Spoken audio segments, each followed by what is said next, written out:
আলাইকুম ওয়া রাহমাতুল্লাহি ওয়া বারাকাতুহু।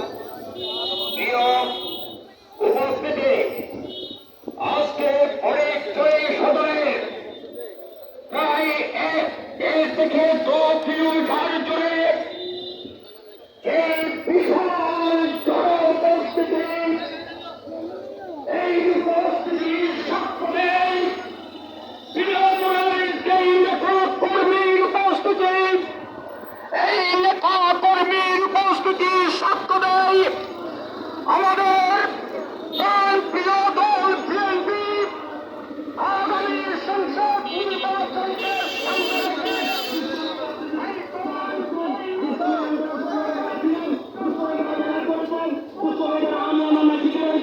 তাদেরকে নিয়ে এই পরিস্থিতি নির্বাচন হবে, তাদেরকে নিয়ে পরিস্থিতি নির্বাচন করতে হবে। এবং উনি বর্তমানে সব আওয়ামী লীগ নিয়ে বর্তমানে প্রত্যেকটা প্রোগ্রাম করতেছে, আমরা দেখতেছি। এই পরিস্থিতিতে আওয়ামী লীগ নিয়ে প্রোগ্রাম করার দুঃসময় দুঃসাহস উনি দেখাতে পারেন না। এটা আমরা তৃণমূল দৃষ্টি আকর্ষণ করতেছি। এই পরিস্থিতি যেন আবারও রিভিউ করে আমাদের কর্নেল আজমুল বাহার রেখে